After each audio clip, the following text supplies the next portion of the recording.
Hello and welcome to another Etsy update. So this is a good one. It's not going to be that long. I'm making it very straightforward and I'm going to show you exactly what I did in order to get my shop up and running again. So this was all a big experiment. I actually didn't think it was working for quite a while.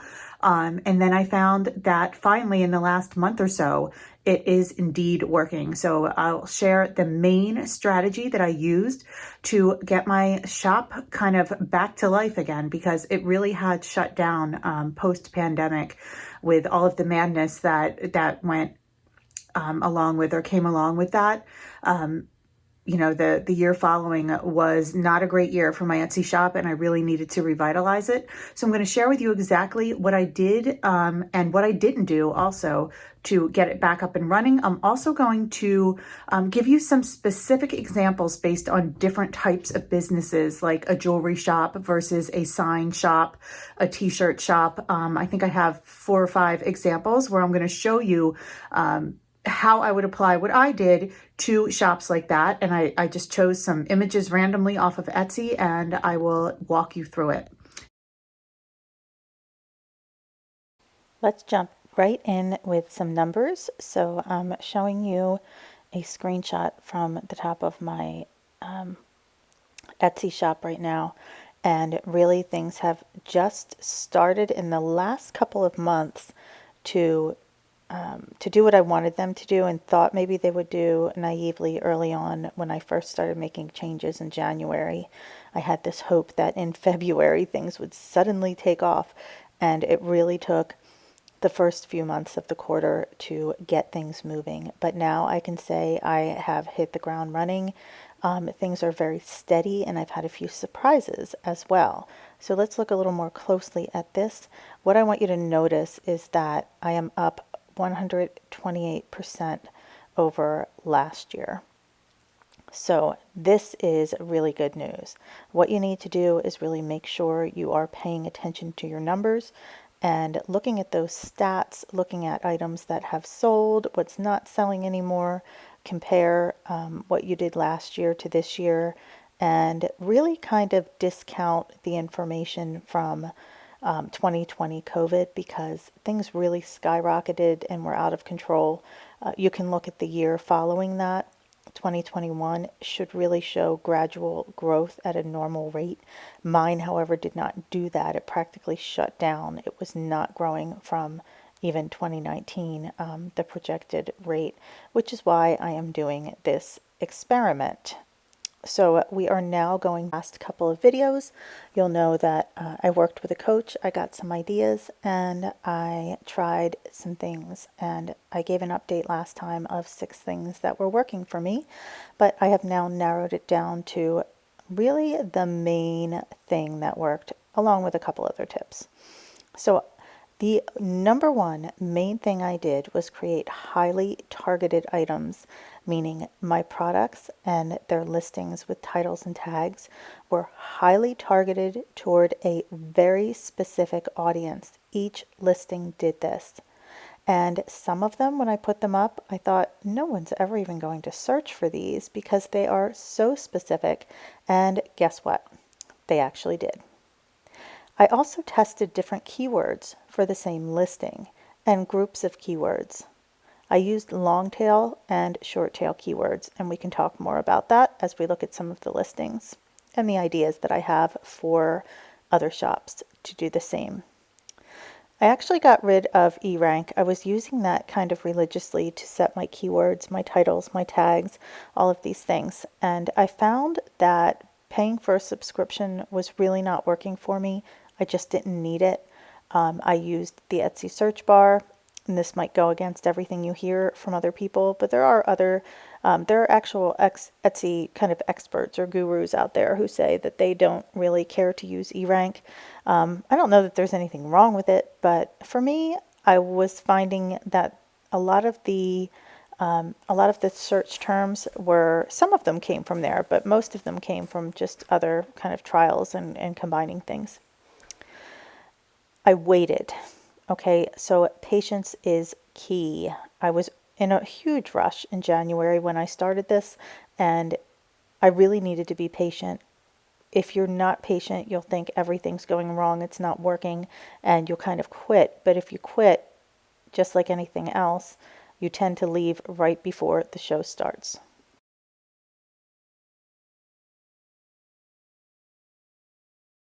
Let's talk about what I did not do. I did not drive traffic to my shop in any way. I didn't waste a lot of time pinning things to Pinterest. I have found that has not worked for me. I'm just being honest with everything that I've tried that has or has not worked. I didn't run a ton of ads. I did experiment with some ads and they did get me some sales, but I would say the majority of my items that sold were not as a result of ads. So instead of playing with that further, I just turned them off, and right now, or I put them down to $1 a day, and I'm getting more sales than ever without the ads running. So let's take a look at this next one. This is one of my listings that I decided to target for someone looking for a gift for an accounting student. So maybe their daughter is studying accounting in college and they wanted to send a care package while they're studying. So notice the titles and the tags there. Study gift for accounting student, accountant gift, gift for student studying accounting. Those are all really long tail keywords and very specific for someone searching. I also included some that were a little more general, but that go along with that search. College care package, graduation gift. This gift set, I didn't think anybody would be searching for this. I also included a quote that would be specific to accountants on there or someone interested in numbers. And this has been a super popular gift set. Along with that, this next one is a graduation gift or a study gift for a medical student. This has also been highly popular. I added to the title words gift for new doctor as well. And then of course in the tags I'm adding in some other information, like I might put in study gift or even more specific, highly targeted keywords. And it has really, really worked. These are just some of the examples of the boxes that I've done that are super targeted.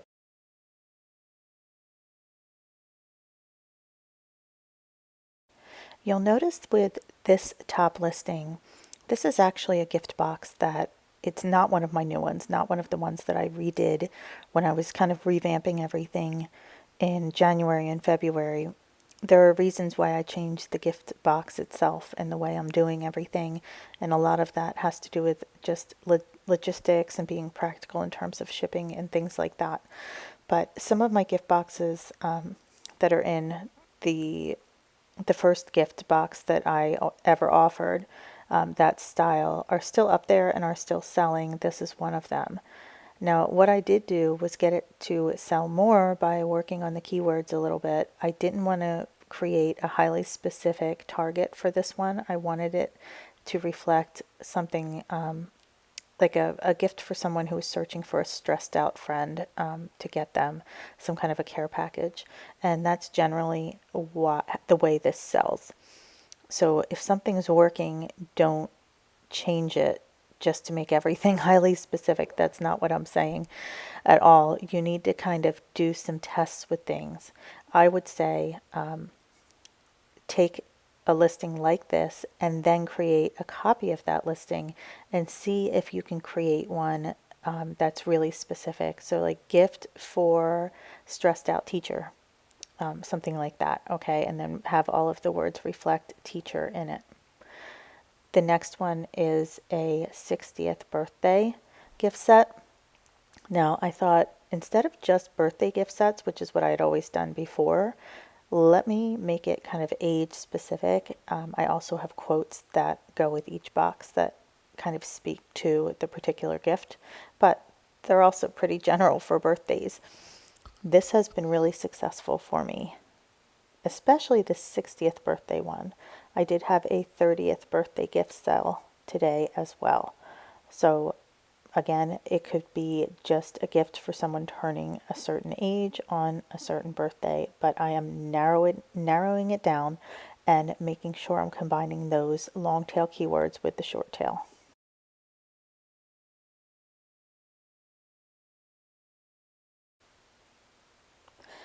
I included this because I just wanted to show you some of my messages, and these are just some messages from today and last night. You really need to be sure that you're listening to your customers and that you're allowing room for things like personalization. No matter how many changes Etsy has gone through, it is still about handmade and personal customer service. I have always valued that and placed it as a high priority in my shop, in my business, and it continues to serve me well. So if someone sends me a message and they want to know if there's something they can customize, I get right back to them. And I oftentimes end up selling a number of different gift sets. So one of them, we kind of combined everything into one $80 gift set today for people at a veterinary office. And I wanted to use this as an example of the way she found me. I had a gift set on there for a veterinarian, and I had a quote that kind of met that target audience on my gift box, but it was really my keywords, my titles, my tags that actually helped this customer to find my listing in the first place. And then she wrote to me trying to see if she could customize it. And that's exactly what we did, and I've already shipped it out.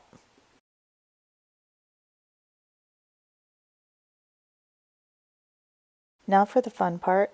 I went onto Etsy and I actually just did some screenshots of listings. So I just put in kitchen signs, chicken signs, something like that, and some other items. And I figured I would just, off the top of my head, like this was no research, nothing like that. This is strictly off the top of my head, some things I came up with that I might do for one of these signs.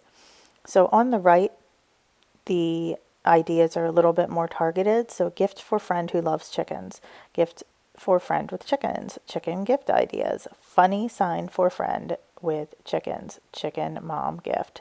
And then on the left, I have some keywords that you could use in your titles and your tags alongside these. So someone who wants a gift that's like a chicken gift or whatever, something to reflect a gift for a woman who loves chickens. But it's also a farmhouse sign. So that also shows a certain kind of decor. So somebody who's searching for a gift for a friend who loves chickens and also is kind of looking for the farmhouse style, this listing is probably going to find them. Farmhouse sign with chickens, farmhouse chicken sign, sign for the kitchen, chicken theme kitchen decor, farmhouse style kitchen sign.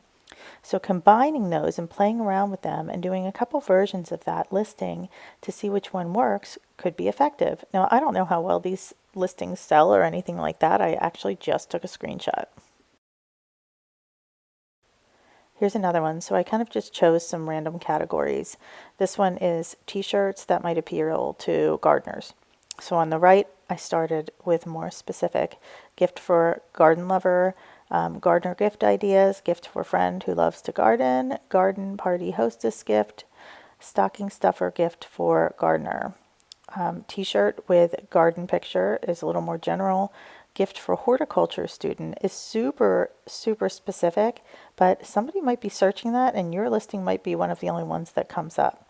Gift for landscaper for Christmas, Christmas gift for gardener. So you need to get really creative in your thought process and see if you can create some listings out of your current listings that might appeal to a very specific customer instead of going very general with your titles and tags. The next one is kind of keychains and things that are for pet lovers, and a lot of these are pet memorial type gifts, but I figured I would just use the example of any type of really pet gift. It doesn't have to be these. You could do dog mom gift ideas, French bulldog gifts for friend, do a listing for each dog breed. Even if it's a listing that you would be able to customize, make one for each dog breed. Gift for friend who lost her Doberman. Highly specific long tail keyword, but you want to combine those with some short tail ones too. pet photos, or gift for veterinarian, like that gift box I did. Pet photos for daughter in college. So I'm thinking, like, I'd love to give my daughter something like this. I don't have a daughter, I have three sons, but you get the idea. I would love to give a child a picture of the dog so they have it in college, especially if they miss their dog. This next one is planners. So I just did, again, a screenshot of some listings that came up in Etsy for planners. So instead of just regular planners or the type of planner, maybe do something that's specific. Planner for college student, planner for daughter in college, planner for soccer mom, planner for baseball mom, planner for football mom, planner for PTA mom, something like that. Planner for accounting student, okay? Like, again, I'm thinking of those things that I did with the gift sets for accounting students, for engineers, things like that. Planner for nurse, planner for doctor, get specific and do tests with different ones and see if any of them catch. And this one is for coffee lovers, I guess. So I know that I would be a good recipient of these, but I was just thinking about coffee gifts and how general that can be sometimes. So, like, coffee lover gift ideas could be a general search term that you could combine with something like recovery gift idea. So, think about that. Like, what if somebody is recovering and they're no longer drinking alcohol, something like that. They may be very into their coffee, and it's a gift that you just want to give a friend that's not about recovery, but just shows them this is something you're really into right now, and I'm recognizing that. So that's something that someone may search for, and I have gifts that are kind of like along these lines, and people do search for these things. Gift for friend who loves coffee, coffee decor for kitchen. I might combine that with coffee lover gift idea, and then gift for friend who opened a coffee shop. I mean, that's super specific, but I'm telling you, people search for all kinds of things. Gift for teacher's lounge, things like that. Just get a notepad and pen out and good old fashioned write a list and start brainstorming, like, all of the different things that come up when you think about coffee and who would want this gift. So this is just rings. I just searched rings. So ring for nature lover. I'm looking at that third from the top over from the left, and I think it's got like a little flower print or something in there, and I'm thinking if somebody is a nature lover or even a hiker, something that has like a little, that's minimalist and has like a little flower or plant etched into it would be really pretty. Ring for mom of twins for another one. I was looking at the one bottom right that has the names. So instead of just saying mom ring or ring with kids' names, what if a mom has twins and wants to have the names on there? So ring for mom of twins would really narrow it down in the search and get you on page one, which is really what it's all about, is getting you seen. Gift ideas for twin moms. So I kind of went along that theme, and then back to the idea of like a hiker or really anything, depending on what you have, as a design in your jewelry. Gift for friend who loves whatever it happens to be. You fill in the blank. And then finally, I wanted to leave you with this thought.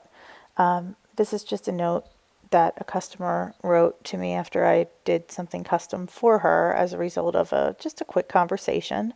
And they always thank me for quick responses and being willing to be flexible and things like that. And it's not even going out of my way. It was literally just changing a couple things for a box. And I get these notes a lot.